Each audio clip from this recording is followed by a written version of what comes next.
Hello guys, welcome back to audiobook 2 of Class 11th Biology, chapter number 21, Neural Control and Coordination. तो जैसे कि मैंने last class में बताया था कि अपन न्यूरल कंट्रोल एंड कोऑर्डिनेशन का शुभारंभ कर चुके थे। मैंने तुम्हें ये बता दिया था कि ब्रेन क्या होता है, ह्यूमन न्यूरल सिस्टम कैसे मिलकर बना है और न्यूरल सिस्टम के अंदर कितने टाइप के ऑर्गेनिजम्स के पास किस तरीके का नर्वस सिस्टम प्रेजेंट है। अब इस ऑडियो बुक में अपन ह्यूमन न्यूरल सिस्टम की जो स्ट्रक्चर और फंक्शन यूनिट है यानी न्यूरॉन, उसके बारे में फुल एक्सप्लेनेट डिटेल मारने वाले हैं। तो शुरू करते हैं। सबसे पहले अपन चलते हैं न्यूरॉन के डायग्राम पे। तो अपना जो न्यूरॉन है वो कुछ ऐसा दिखता है। ये देखो, ये न्यूरॉन है, या फिर तुम एक और इमेज कंसीडर कर सकते हो। ये देखो, ऐसा दिखता है अपना न्यूरॉन का स्ट्रक्चर। अब ध्यान से देखो, मैंने इसमें ऑलरेडी लेबलिंग कर रखी है, सिर्फ इस लेबलिंग को ध्यान से देखना। न्यूरॉन जो होता है उसमें सबसे पहली चीज़ नंबर 1 जो हमें दिखाई देती है वो है डेंड्राइट्स। डेंड्राइट्स जो होते हैं ये न्यूरॉन टू न्यूरॉन इंटरेक्शन करने में हेल्प करते हैं और एक न्यूरॉन से सिग्नल को रिसीव करने के लिए काम आते हैं। जबकि तुमको जो नंबर 5 लेबलिंग दिख रही है इसको अपन कहते हैं एक्सॉन टर्मिनल। इस एक्सॉन टर्मिनल पे अगर तुम गौर करो, इस एक्सॉन टर्मिनल पे अगर तुम गौर करोगे तो तुमको दिखेगा कि यहाँ पे कुछ नोड्स बने हुए हैं। इन नोड्स को कहते हैं साइनेप्टिक नॉब। साइनेप्टिक नॉब, ये जो साइनेप्टिक नॉब होते हैं ये जैसे ही इनको सिग्नल मिलता है तो देखो ये डेंड्राइट से नंबर 1, यहाँ देखो नीचे लेबलिंग भी की हुई है।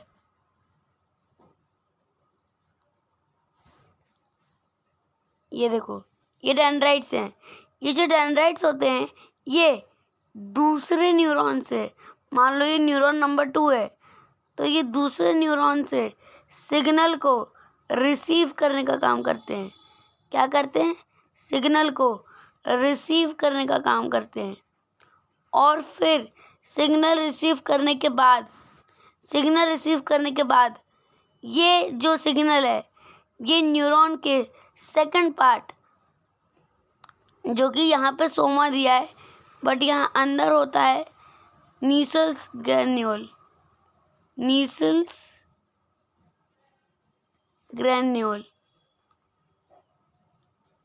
ये एन है, एन नीसल्स ग्रैन्यूल। यहाँ पे इस तरीके से छोटे छोटे डॉटेड स्ट्रक्चर, ठीक है, इस तरीके का दिखता है। ये जो नीसल्स ग्रैन्यूल होते हैं ये न्यूरॉन के साइटोप्लाज्म में तैर रहे होते हैं और इनके बीच में होता है कौन? न्यूक्लियस। क्या होता है? न्यूक्लियस, ठीक है। तो जो सिग्नल आता है यहाँ पे नेमिंग भी है, ये देखो 8 नंबर न्यूक्लियस, ठीक है। अब ये जो न्यूक्लियस है यहाँ से पहले इलेक्ट्रिकल इम्पल्स के फॉर्म में सिग्नल आया। ये सिग्नल यहाँ नीसल्स ग्रैन्यूल से होता हुआ एक्सॉन में आता है। ये देखो 3 नंबर एक्सॉन है और एक्सॉन के अंदर तुमको छोटे छोटे सेल्स दिख रहे होंगे। क्या दिख रहे होंगे? सेल्स।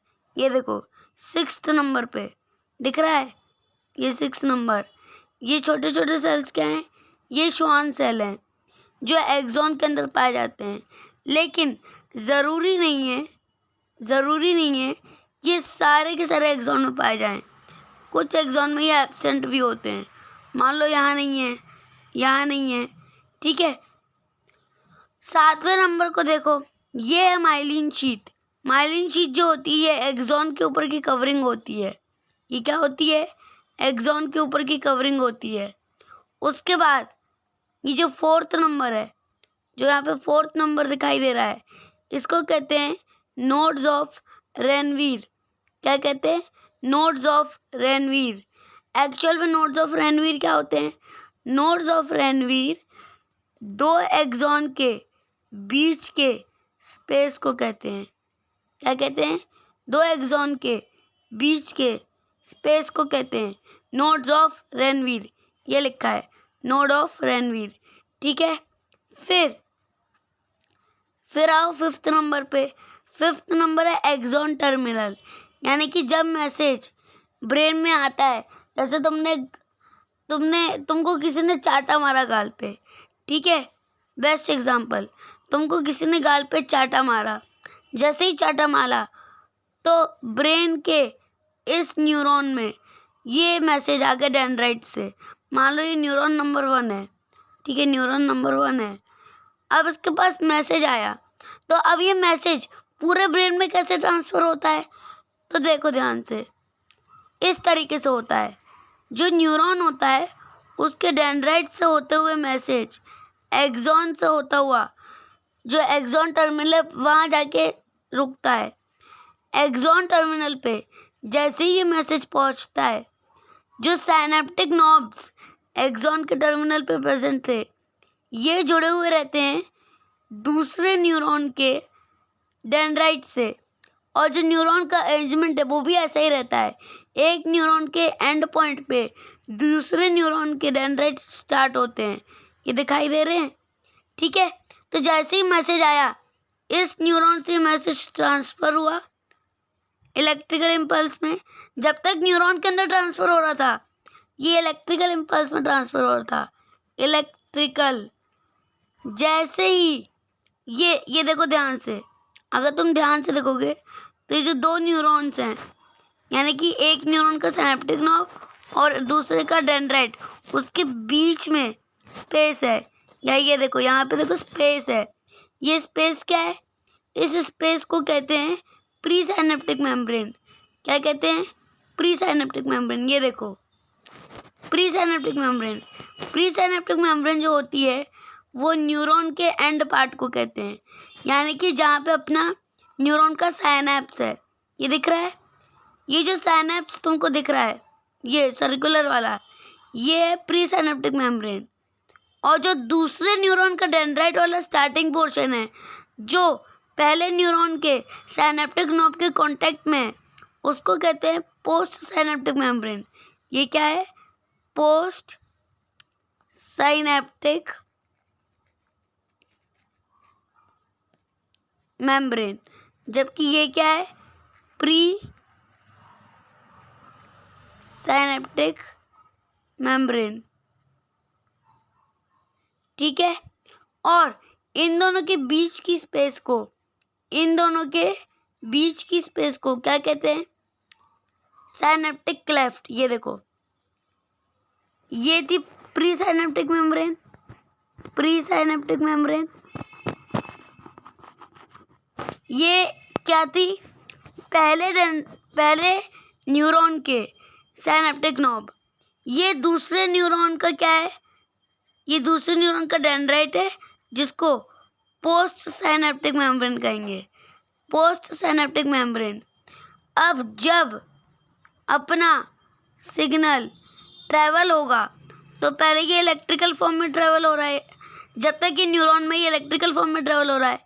जैसे ही ये इस मिडिल वाले पोर्शन पे आता है, इसको कहते हैं साइनेप्टिक क्लेफ्ट। क्या कहते हैं? साइनेप्टिक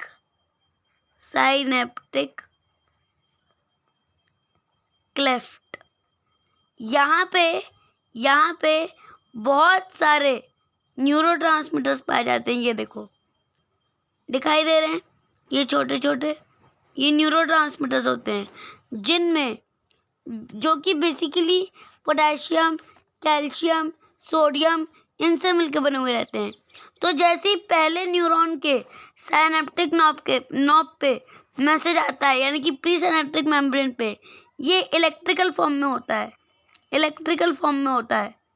इलेक्ट्रिकल फॉर्म से फिर ये जैसे ही इस गैप में आता है, इस क्लेफ्ट में आता है, ये केमिकल फॉर्म में कन्वर्ट हो जाता है, क्योंकि इलेक्ट्रिसिटी जो होती है वो फ्री स्पेस में नहीं ट्रैवल कर सकती। अपन ने ये थोड़ा बहुत फिजिक्स में पढ़ा भी है। अगर दो वायर्स के बीच में गैप है तो इलेक्ट्रॉन जंप होके करंट को कंडक्ट नहीं करेंगे। मतलब कि यहाँ पे जो अपना मैसेज होगा वो केमिकल फॉर्म ले लेगा। केमिकल फॉर्म लेने के बाद ये जो रिसेप्टर्स है ये एक्टिवेट हो जाएंगे और इन केमिकल फॉर्म्स को, ये जो छोटे छोटे मॉलिक्यूल्स दिख रहे हैं ना तुमको, ये मैसेज का केमिकल फॉर्म है। ये केमिकल फॉर्म को ये जो यहाँ नीचे रिसेप्टर्स दिख रहे हैं ये पकड़ लेंगे और पकड़ के क्या कर देंगे, पोस्ट साइनेप्टिक मेम्ब्रेन को दे देंगे। और ये जो रिसेप्टर है जिन्होंने इन केमिकल्स को पकड़ा, इनको कहते हैं न्यूरोट्रांसमीटर्स। न्यूरॉन के मैसेज को ट्रांसमिट करने वाले न्यूरोट्रांसमीटर्स, ठीक है, न्यूरोट्रांसमीटर्स। ये क्या करेंगे, मैं आने वाले यहाँ से इलेक्ट्रिकली आने वाले मैसेज को केमिकल फॉर्म में कन्वर्ट करके फिर यहाँ इलेक्ट्रिकल फॉर्म में डाल देंगे। और इस तरीके से क्या होगा, इस तरीके से एक से दूसरे न्यूरॉन में, ये देखो, एक से दूसरे न्यूरॉन में क्या होगा, मैसेज ट्रांसफ़र होता जाएगा। और फिर ये पूरे बॉडी को मिल जाएगा कि हाँ, एक चाय का कप है जो तुमने पकड़ा है वो बहुत ही ज़्यादा गर्म है, अपना हाथ हटा लो। और ये सारा काम, ये जो पूरा काम है मैसेजिंग का, ये 0.8 सेकेंड्स में होता है। ये 0.8 सेकेंड्स में होता है। यानी कि एक्शन से लेके जब तुमने अपने हाथ को गर्म कप पे रखा और सिग्नल इस न्यूरॉन तक पहुंचा, इसने तुरंत उसको बाकी न्यूरॉन्स को दिया, न्यूरॉन्स ने बॉडी पार्ट को दिया और बॉडी पार्ट ने रिएक्शन शो किया, उसने अपना हाथ हटा लिया। इसको कहते हैं रिफ्लेक्स एक्शन, ये भी पढ़ेंगे, ठीक है। उसने अपना हाथ हटा लिया तो न्यूरॉन में मैसेज का कंडक्शन समझ में आया। और इस इमेज का स्क्रीनशॉट ले लो जिसमें पूरी लेबलिंग है। सबसे पहले जो मैसेज है वो कहाँ आया, सबसे पहले जो मैसेज था वो डेंड्राइट्स में आया। कहाँ आया, डेंड्राइट्स में आया। डेंड्राइट्स के बाद ये एक्सॉन से होता हुआ एक्सॉन टर्मिनल पे पहुंचा। एक्सॉन टर्मिनल के बाद ये साइनेप्टिक नॉब पे आ गया। कहाँ गया, साइनेप्टिक नॉब। साइनेप्टिक नॉब पे क्या हुआ, साइनेप्टिक नॉब पे एक से दूसरे साइनेप्टिक मेम्ब्रेन के बीच के स्पेस को साइनेप्टिक क्लेफ्ट कहते हैं। इस साइनेप्टिक क्लेफ्ट में बहुत सारे न्यूरोट्रांसमीटर्स होते हैं जो यहाँ से आने वाले इलेक्ट्रिकल मैसेज को केमिकल मैसेज में कन्वर्ट कर देते हैं। और तुरंत केमिकल मैसेज में कन्वर्ट करते ही सोडियम पोटेशियम पंप एक्टिवेट हो जाता है। इसी एरिया में सोडियम पोटेशियम पंप एक्टिवेट हो जाता है। ये जो सोडियम पोटेशियम पंप होता है ये इस यहाँ से आए इलेक्ट्रिकल सिग्नल को केमिकल में कन्वर्ट करके तुरंत पोस्ट साइनेप्टिक मेम्ब्रेन को दे देते हैं, जो कि दूसरे न्यूरॉन के डेंड्राइट्स होते हैं। यानी कि ये, ठीक है, दूसरे न्यूरॉन के डेंड्राइट्स होते हैं। यानी ये प्री साइनेप्टिक मेम्ब्रेन, ये बीच का साइनेप्टिक क्लेफ्ट और ये post synaptic membrane. Synaptic cleft में जो न्यूरोट्रांसमीटर्स होते हैं ये पोटेशियम और दूसरे पोटेशियम और सोडियम पंप को जनरेट करते हैं, जो कि यहाँ से आ रहे इलेक्ट्रिकल सिग्नल को केमिकल में और फिर दूसरे न्यूरॉन को देने के लिए फिर से इलेक्ट्रिकल सिग्नल में कन्वर्ट कर देते हैं। और इसी तरह एक से दूसरे न्यूरॉन में मैसेज ट्रांसफ़र हो जाता है। क्लियर, पहले न्यूरॉन का स्ट्रक्चर क्लियर हो गया, फिर उसका कंडक्शन क्लियर हो गया, समझ गए। अब अपन न्यूरॉन के बारे में सबसे पहले एनसीईआरटी पढ़ लेते हैं। न्यूरॉन यानी कि 21.3, neuron as a structure and function unit of neural system. Neuron is a microscopic structure composed of 3 major parts, namely cell body, dendrites, and axon. The cell body contains cytoplasm with typical cell organelles and certain granular bodies called Nissls granule. Short fiber which branch repeatedly and project out of the cell body also contain Nissls granule and are called dendrites. These fibers transmit impulse towards the cell body. The axon is long fiber, distal end of which is branched. Each branch terminates at a bulb-like structure called synaptic knob, which possess synaptic vesicle containing chemicals called neurotransmitters. The axon transmits nerve impulse away from cell body to a synapse or to a neuromuscular junction. Based on other number of axon and dendrite, neurons are divided into 3 types: multipolar, bipolar and unipolar. अब देखो neurons जो होते हैं उसके कुछ types होते हैं। ये देखो, ये है न्यूरॉन के कुछ टाइप्स। जो पहला न्यूरॉन तुमको दिख रहा है ये है बाइपोलर न्यूरॉन। जो दूसरा न्यूरॉन तुमको दिख रहा है ये है यूनिपोलर न्यूरॉन। जो तीसरा न्यूरॉन तुमको दिख रहा है ये है मल्टीपोलर न्यूरॉन। ये स्टार्टिंग के 3 न्यूरॉन से अपने एनसीईआरटी में एग्जाम्पल दिए हैं। देखो अपन जो पढ़ रहे हैं वो है मल्टीपोलर न्यूरॉन, ठीक है। अपन जो पढ़ रहे हैं वो है मल्टीपोलर न्यूरॉन, यानी कि थर्ड इमेज ये वाली, ये है मल्टीपोलर न्यूरॉन जिसके बारे में अपन पढ़ रहे हैं। उसके अलावा इसमें एक चीज़ नोटिस करो, मल्टीपोलर न्यूरॉन में बहुत सारे डेंड्राइट्स होते हैं जो अलग अलग न्यूरॉन के कांटेक्ट में रहते हैं, जबकि यूनिपोलर न्यूरॉन में 2 जगह से डेंड्राइट्स निकलते हैं, ठीक है। और बाइपोलर न्यूरॉन में जो होता है तो वो एक ही जगह से दोनों पार्ट्स निकलते हैं, यानी कि इसमें दोनों जगह से अलग अलग निकलते हैं, इसमें एक ही पार्ट होता है जहाँ से न्यूरॉन का कंडक्शन होता है, ठीक है। उसके अलावा ये एक पिरामिडल सेल होती है, ये काम की नहीं अपने, ये 3 अपने काम के थे तो ये मैंने तुमको बता दिए। इसका भी स्क्रीनशॉट ले लो, ठीक है। अब आगे बढ़ते हैं। Based on the number of axon and dendrite, the neurons are divided into 3 types: multipolar with 1 axon and 2 or more dendrite found in cerebral cortex; bipolar neuron with 1 axon and 1 dendrite found in retina of eye; unipolar neuron cell body with 1 axon only found usually in embryonic stage. There are 2 types of axon, myelinated and non-myelinated. यानी कि ये जो तुमको दिख रहा है ये myelinated है। क्यों? क्योंकि इसके पास माइलिनेटेड न्यूरॉन्स के पास श्वान सेल होता है, और जैसा कि तुम देख सकते हो इस न्यूरॉन के पास भी श्वान सेल है। कहाँ है? नंबर 6 देखो, नंबर 6 ये यहाँ पे श्वान सेल है, यानी कि ये माइलिनेटेड है। The myelinated nerve fibre are enveloped with Schwann cell which form myelin sheath around the axon, जो कि एक्सॉन के अराउंड माइलिन शीट को बनाने में हेल्प करते हैं। समझ गए? उसके बाद the gap between 2 adjacent myelin sheath are called node of Ranvier. अब जैसा कि मैंने बताया था 2 माइलिन शीट के बीच के गैप को क्या कहते हैं? Nodes of Ranvier. ये देखो यहाँ लिखा भी है node of Ranvier, 2 myelin sheath के बीच के गैप को। चौथा number, myelinated nerve fibre are found in spinal and cranial nerve. ये जो माइलिनेटेड नर्व फाइबर्स होते हैं ये स्पाइनल और क्रेनियल नर्व में पाए जाते हैं। एंड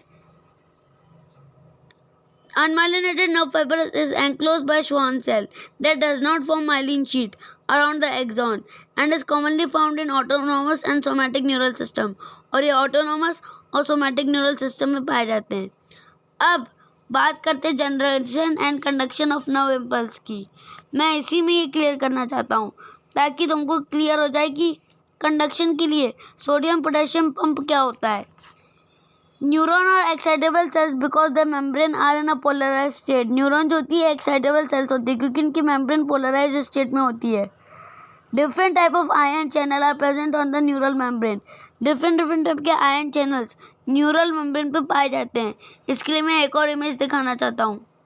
अब इस गूगल की जेपीजी को ध्यान से देखो, यहाँ पे तुमको सोडियम पोटेशियम पंप दिख रहा है।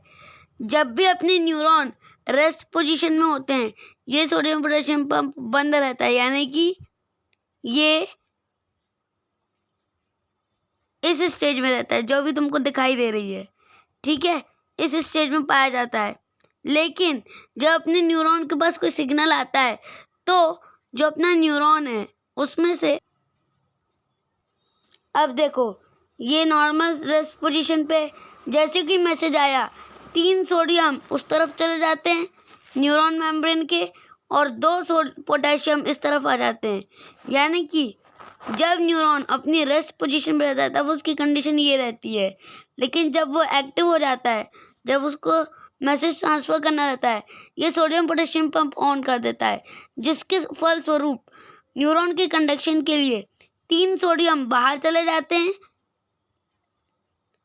और 2 पोटेशियम अंदर आ जाते हैं, जिसके बाद ये सोडियम पोटेशियम पंप सिग्नल को क्या कर देता है? पास ऑन कर देता है और एक से दूसरे न्यूरॉन में ट्रांसफ़र कर देता है। समझ गए इस एनिमेशन से? आई होप क्लियर है। देखो नॉर्मल न्यूरॉन इमेजिन करो, उसमें ये एक सोडियम पोटेशियम पंप है। जैसे ही सोडियम पोटेशियम पंप ऑन हुआ 3 सोडियम मेम्ब्रेन के उस तरफ गए और बदले में 2 पोटेशियम इस तरफ आ गए। फिर यहाँ से जो है अपना मैसेज इम्पल्स जो है वो ट्रांसफ़र हो गया और बाद में ये रेस्ट पोजीशन पे आ गया, यानी कि ये वाली जो नॉर्मल स्टेट है, ठीक है, ये वाली जो नॉर्मल स्टेट है इसमें वापस आ गए। यानी कि जैसे ही मैसेज आया क्या हुआ, ये रेस्ट पोजीशन पे था, इस पोजीशन में 3 सोडियम उधर चले गए सोडियम पोटेशियम पंप के ओपन होते ही, और 2 पोटेशियम वहाँ से अंदर आ गए।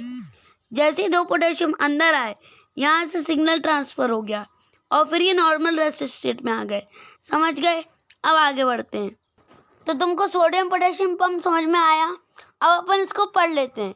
पहले मैंने बता दिया, अब तुमको क्लियर हो गया होगा। अब हम इसको पढ़ लेते हैं और मैं सोडियम पोटेशियम पंप एक और बार दिखा देता। इस इमेज को देखते रहो और जो मैं बता रहा हूँ एनसीईआरटी की लाइन टू लाइन उसको समझते जाओ, ठीक है।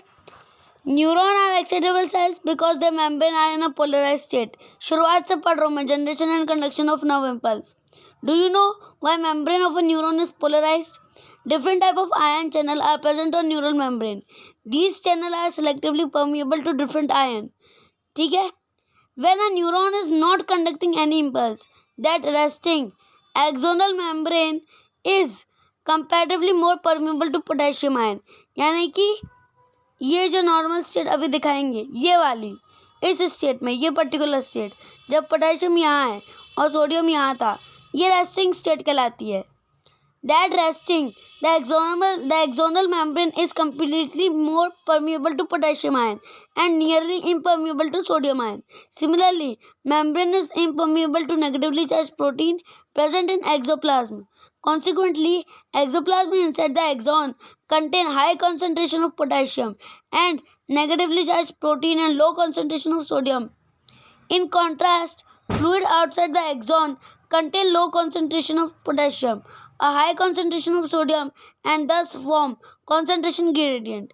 These ionic gradient across resting membrane are maintained by active transport of ion by sodium potassium pump, which transport 3 sodium outward of 2 potassium. देखो 3 सोडियम बाहर गए और 2 पोटेशियम अंदर आए, 2 potassium into the cell. As a result, outer surface of axonal membrane possess positively charged while its inner surface become negatively charged. यानी कि बाहर की सरफेस क्या हो गई, पॉजिटिवली चार्ज, जैसे सोडियम बाहर गए, और अंदर की नेगेटिवली चार्ज, मतलब बाहर की नेगेटिवली चार्ज और अंदर की पॉजिटिवली चार्ज। एक मिनट मैं एक बार और बता दूं क्लियर ताकि कंफ्यूजन ना हो। अंदर की नेगेटिवली चार्ज और बाहर की पॉजिटिवली चार्ज, ठीक है। Electrical potential difference across the resting plasma. ये जो रेस्टिंग प्लाज्मा था, बीच का बंदर जो खोल और बंद हो रहा है, इसको अपन कहेंगे resting potential. You might be curious to know about the mechanism of generation of impulse and its conduction along an axon. When a stimulus is applied at a site on the polarized membrane, the membrane at the site A, मान लो वो site A थी, become freely permeable to sodium. यानी कि ये जो अपनी membrane है ये सोडियम के लिए फ्रीली परमिएबल हो गई।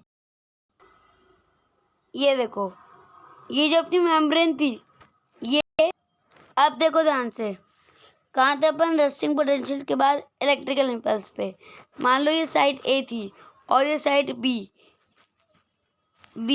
ठीक है। तो क्या हुआ, this lead to the rapid influx of sodium followed by reversal of the polarity at the site. The outer surface of membrane become negatively charged. यानी कि जैसे सोडियम बाहर गया ये साइड हो गई नेगेटिवली चार्ज, और जैसे पोटेशियम अंदर आया ये साइड हो गई positively charge, and the inner side become positively charged. The polarity of membrane at site A is thus reversed and hence depolarized. और बाद में ये पोलैरिटी रिवर्स हो गई, यानी कि सोडियम और पोटेशियम अपनी अपनी साइड्स पर वापस आ गए। अब यानी ये सोडियम और वो पोटेशियम, ठीक है। Electrical potential difference across plasma membrane at site A is action potential which is in fact termed as nerve impulse at site immediately ahead the axon, example site B, ठीक है। membrane has a positive charge on the outer surface and negative inner surface. अंदर के surface पे negative हो जाएगा और बाहर के सरफेस पे पॉजिटिव हो जाएगा। As the result, current flow from inner surface from side A to side B. On the outer surface, current flow from side B to side A. To complete the circuit current flow, the polarity of the side is reversed and an action potential is generated at side B. Thus, the impulse generated at side A arrive at side B. Sequence is repeated along a length of axon and consequently impulse is conducted. Rise in stimulus-induced permeability of sodium is extremely short. It is quickly followed by a rise in permeability to potassium. Within a fraction of a second, potassium diffuses outside the membrane and restore resting potential of membrane at the site of excitation, and fiber become once more responsive to further stimuli. यानी कि फिर ये अपने इस action को अंजाम देने के बाद ये रेस्टिंग स्टेट में आ जाएंगे, यानी कि ये वाली स्टेट. ठीक है, समझ गए? ओके, इतना समझ में आया? कोई दिक्कत, कोई परेशानी? चलो अब लगे हाथ तो ट्रांसमिशन ऑफ इम्पल्स भी पढ़ लेते हैं, जो कि मैंने ऑलरेडी बता दिया है.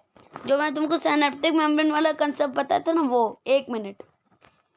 अब इस डायग्राम के थ्रू पढ़ेंगे transmission of impulse 21.3.2. Nerve impulse is transmitted from one neuron to another through junction called synapse. ठीक है, synapse is formed by membrane of presynaptic neuron, postsynaptic neuron, which may or may not be separated by a gap synaptic cleft.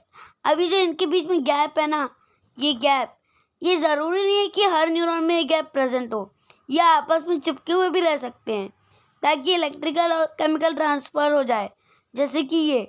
ठीक है, there are 2 type of synapse, electrical and chemical. At electrical synapse, membrane of pre and postsynaptic neuron are in very close proximity. जो pre synaptic और post synaptic membrane रहती है, यानी कि ये वाली प्री सिनेप्टिक और ये पोस्ट सिनेप्टिक, ये बहुत ही ज़्यादा क्लोजली एसोसिएटेड रहते हैं इलेक्ट्रिकल इम्पल्स के. ठीक है, at electrical synapse membrane of pre and post synaptic neuron are in a very close proximity. Electrical current can flow directly from one neuron into the other across the synapse. Transmission of an impulse across electrical synapse is very similar to impulse conduction along single axon. Impulse transmission across an electrical synapse is always faster than that of a chemical synapse. अब देखो, एक चीज़ खुद notice करो, जब ये electrical signal यहाँ से आ रहा है और बीच में गैप है, फिर ये केमिकल में बदल रहा है, फिर ये इलेक्ट्रिकल के फॉर्म में यहाँ से ट्रेवल हो रहा है, तो अगर तुम 2 अलग अलग कलर के बिजली के तारों को आपस में जोड़ दोगे तो उसमें से करंट जल्दी जल्दी फ्लो होगा. लेकिन अगर उन 2 तारों के बीच में, मान लो ये 2 तार है बिजली के, उनको एक टैंक के अंदर रखा है, ये एक टैंक था, इसके अंदर यहाँ पे 2 होल कर दिए एकदम पतले से, और इन तारों को यहाँ पे फंसा दिया और बीच में भरा है पानी. ठीक है, अब यहाँ पे है सर्किट और यहाँ पे है एक बल्ब. इस बल्ब को जलाना है. जैसे ही यहाँ पे बटन ऑन करोगे, इलेक्ट्रिक करंट जनरेट होगा, जो कि इस तरीके से निकलेगा. इसके कॉन्टेक्स्ट में समझते जाओ. निकला, अब ये बीच का गैप है यहाँ, और यहाँ भी ये बीच के गैप की तरह ही काम कर रहा है. फ़र्क इतना है, यहाँ पे पानी है, यहाँ पे केमिकल या फिर न्यूरोट्रांसमीटर्स है. अब एक बात सोचो, जब तक ये वायर में से करंट निकलेगा, ये तो बहुत तेज़ी से निकलेगा, और पानी में जाते ही इसकी स्पीड थोड़ी ना थोड़ी कम तो होगी. हालांकि पानी में भी करंट ट्रेवल करता है, अच्छे खासे रेट पे करता है, लेकिन कुछ ना कुछ तो उसमें वो आएगा ना, क्या बोलते हैं, स्पीड में डिक्रीमेंट तो आएगा ना. और जैसे ही इस वायर को टच करेगा, सट से करंट बल्ब में जाएगा और बल्ब ग्लो करने लगेगा. दूसरा केस ये इमेजिन करो कि तुमने एक वायर को इस वायर से डायरेक्टली कनेक्ट कर दिया, ये डायरेक्टली कनेक्ट कर दिया, और ये अपना बल्ब है और ये स्विच. अब इस स्विच को ऑन किया, पट्ट से इलेक्ट्रिकल ट्रांसमिट गया और पट्ट से बल्ब जल गया. तो ज़्यादा देर किस में लगी? इसमें, बजाय किसके? इसके. तो ज़्यादा अच्छा कौन हुआ? इलेक्ट्रिकल, बजाय किसके? केमिकल के, है ना. तो लेकिन अपने ब्रेन में क्या है, केमिकल वाला सिस्टम ही चलता है. ठीक है, जहाँ पे न्यूरोट्रांसमीटर्स की हेल्प लेनी पड़ती है। आगे बढ़ते हैं। Transmission of impulse across electrical synapse is very simple to impulse conduction along single axon. Impulse transmission across the electrical synapse is always faster than that across the chemical synapse. Electrical synapses are rare in our system. अब second para पे आ जाओ। At a chemical synapse, membrane of presynaptic and postsynaptic neuron separated by fluid filled space called synaptic cleft. यानी कि ये वाला जो मैंने diagram दिखाया था, कहाँ गया, ये वाला, ये जो बीच में है ना, ये साइनेप्टिक क्लेफ्ट है। यहाँ देखो नाम भी दिख रहा होगा, साइनेप्टिक क्लेफ्ट। इसके जरिए डिवाइडेड रहता है, सेपरेटेड रहता है, जो कि फ्लूइड फिल्ड स्पेस है। Chemical called neurotransmitter are involved in the transmission of impulse at the synapse. Axon terminal contain vesicle filled with these neurotransmitter. When an impulse arrive at the axon terminal, it stimulate movement of synaptic vesicle toward the membrane, where they fuse with the plasma membrane and release their neurotransmitter in synaptic cleft. The released neurotransmitter bind to the synaptic specific receptor. ये देखो, ये neurotransmitters थे, just while, ये जो dot dot dot dot दिख रहे हैं, ये न्यूरोट्रांसमीटर्स थे। ये थे रिसेप्टर्स, जो नीचे ब्लैक ब्लैक कलर के दिख रहे हैं ना, जड़े हुए, ये है रिसेप्टर। अब यहाँ से तो पट्ट से इलेक्ट्रिकल करंट आ गया। अब यहाँ पे पहले न्यूरोट्रांसमीटर लेगा, फिर रिसेप्टर को देगा, फिर वहाँ से पोस्ट सिनेप्टिक मेम्ब्रेन में जाएगा, तो कितना टाइम लगेगा। The released neurotransmitter bind to the specific receptor present on the potential postsynaptic membrane. This bind open ion channel, allowing entry of ion, which can generate new potential in postsynaptic neuron. The new potential develop may be either excitatory or inhibitory. ठीक है, समझ में आ गई, clear हो गई कि conduction कैसे होता है, neuron to neuron, neuron to neuron conduction कैसे होता है, कितने टाइप के न्यूरॉन्स होते हैं, और ये न्यूरॉन का स्ट्रक्चर। ठीक है, तो गाइस इसी के साथ हमारा ये टॉपिक जो कि था न्यूरॉन का कंडक्शन मतलब transmission of impulse plus structure of neuron का structure of function unit and generation and conduction of impulse, nerve impulse, ये कंप्लीट होता है। ये थी audio book 2। Audio book 1 already डाल दी गई है। ऑडियो बुक 3 में अब अपन पढ़ने वाले हैं हमारे महान चचा जिससे न्यूरॉन मिलके बना है, वो है ब्रेन। और ब्रेन में एक सरप्राइज रिवील फोड़ने वाला हूँ मैं।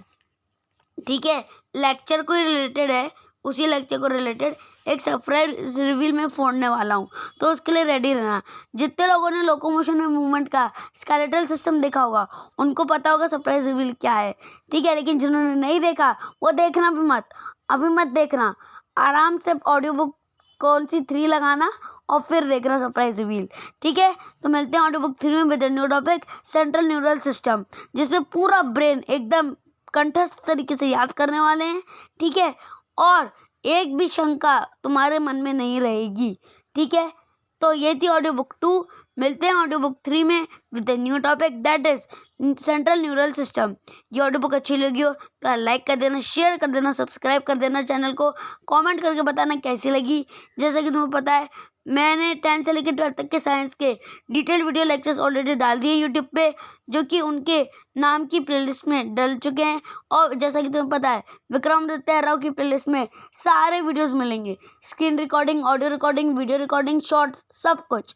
उसके अलावा class 11th audio book playlist, class 12th audio book playlist, यानी कि audio book class 12, audio book class 11th नाम की प्लेलिस्ट ऑलरेडी बना दी गई है। 12th की जो प्लेलिस्ट है उसमें फ्लावर वाला chapter, human reproduction, reproductive health और principle of inheritance and variation डल चुका है। और 11th की बात करें तो 11th में biological classification, plant kingdom, morphology of flowering plant, structural organisation animals, फिर सेल यूनिट ऑफ लाइफ और बायोमोलिक्यूल्स के साथ ह्यूमन फिजियोलॉजी का body fluid and circulation, locomotion, movement, breathing and exchange of gases. ठीक है, और साथ ही साथ excretory product and the elimination, ये डल चुके हैं। और लोकोमोशन एंड मूवमेंट भी डल चुका है। उसी के साथ ये वाला जो चैप्टर है न्यूरल कंट्रोल एंड कोऑर्डिनेशन, इसकी ऑडियो बुक 1 भी डल चुकी है, उसको जाके देख लेना। ठीक है, और यार ये ऑडियो बुक अच्छी लगी तो प्लीज़ लाइक कर देना, शेयर कर देना, सब्सक्राइब कर देना और जैसा कि तुम्हें पता है विक्रमादित्य एर्राव के नाम की मेरी इंस्टाग्राम पे आईडी है, ठीक है, विक्रमादित्य एर्राव के नाम की। वहाँ जाके मुझे फॉलो कर लेना, विक्रमादित्य डैश और फिर एर्राव, ठीक है। ये सब स्मॉल में डालना, मैं कैपिटल में लिख रहा हूँ, सब कुछ स्मॉल में डालना। मिलते हैं नेक्स्ट ऑडियो बुक में विद अ न्यू टॉपिक। तब तक के लिए स्टे सेफ, स्टे हेल्दी, ओम सारामन, बाय। और ऑडियो बुक अच्छी लगी तो प्लीज़ लाइक कर देना, शेयर कर देना, सब्सक्राइब कर देना चैनल को। मिलते हैं नेक्स्ट ऑडियो बुक में, तब तक के लिए स्टे सेफ, स्टे हेल्दी, ओम सारामन, bye. And do not forget to like, subscribe and share.